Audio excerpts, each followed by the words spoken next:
पीड़ित एवं विकलांग बच्चों को मिलेगा लाभ। दिव्यांग बच्चों के लिए भारत सरकार के द्वारा निरामया योजना चलाया जा रहा है, जिसको लेकर भागलपुर में भी 19 जनवरी को निरामया जागरूकता शिविर का आयोजन जीवन जागृति सोसाइटी, आरोग्य फाउंडेशन सीतामढ़ी एवं सुजला फाउंडेशन के संयुक्त प्रयास से किया जा रहा है। यह शिविर 10 बजे सुबह से 1 बजे दोपहर तक आयोजित रहेगा। इस शिविर में निरामया योजना के तहत मानसिक रूप से पीड़ित और विकलांगता से प्रभावित बच्चों और व्यक्तियों का इलाज होगा। साथ ही 1 लाख तक का स्वास्थ्य बीमा कवरेज प्रदान किया जाएगा। इसकी जानकारी प्रेस वार्ता आयोजित कर शहर के शिशु रोग विशेषज्ञ डॉक्टर अजय सिंह ने दिया। वहीं मौके पर फिजियोथेरेपिस्ट डॉक्टर प्रणब सहित शहर के कई डॉक्टर मौजूद रहे। उसका विषय है निरामया जागरूकता प्रेस कॉन्फ्रेंस। तो निरामया एक योजना है भारत सरकार का जो दिव्यांग बच्चों के लिए है। जैसा कि आप लोग जानते हैं, बच्चा देर से रोने में, चलने में देर होता है, मेंटल रिटार्डेशन होता है, डाउन सिंड्रोम में होता है, और आजकल ऑटिज्म का बहुत सा बढ़ गया है। बच्चे बोलते नहीं हैं, बिहेवियरल उसका ठीक नहीं रहता है और पढ़ाई नहीं कर पाते हैं। तो ऐसे तमाम बच्चों के लिए जिसको ऑपरेशन की ज़रूरत है या फिजियोथेरेपी की ज़रूरत है, वो भारत सरकार के द्वारा निरामया योजना का किया गया है, जिसमें 250 रुपया रजिस्ट्रेशन चार्ज है बीपीएल के लिए, और एपीएल के लिए 500 रुपया साल में है, और 1 लाख तक का उसको हर साल उसको मुफ्त इलाज हो सकता है।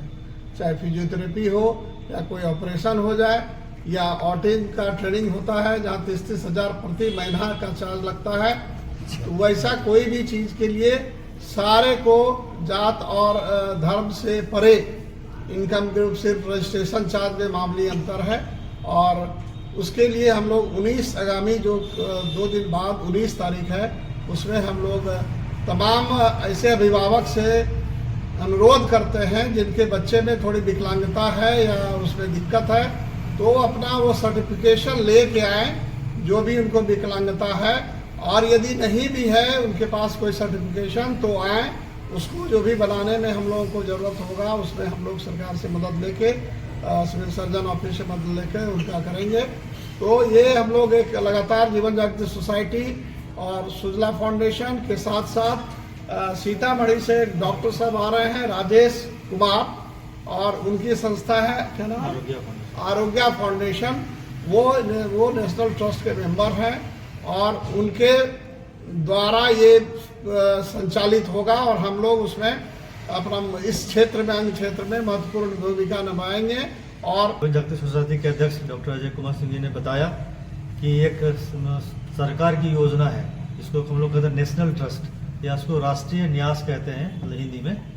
तो उन लोगों का सरकार के द्वारा एक जो मिनिस्ट्री ऑफ सोशल जस्टिस होता है, उनकी एक परियोजना है जिसमें जो भी दिव्यांग बच्चे हैं, चाहे वो फिजिकली हो, चाहे मेंटली हो, चाहे वो विजुअली हो, जिनको देखने में प्रॉब्लम है, जिनको सुनने में प्रॉब्लम है, तो ऐसे बच्चों को के लिए सरकार की अलग से एक परियोजना है जिसको निरामया योजना कहा जाता है। इसमें सारा कुछ कवर होता है, जैसे कि सर्जिकल ट्रीटमेंट, जैसे मान लीजिए किसी बच्चे को सर्जरी होता है तो उसमें कुछ पैसा उसको मिल जाता है, और वो डायरेक्ट बच्चों के खाते में आता है। ओपीडी भी इसमें, एक तो हॉस्पिटलाइजेशन, ज़्यादातर जो इंश्योरेंस होता है उसमें क्या होता है कि आप बच्चे को जब एडमिट कराते हैं तब आपको उसमें पैसा मिलता है, तो दूसरे आयुष्मान वगैरह में।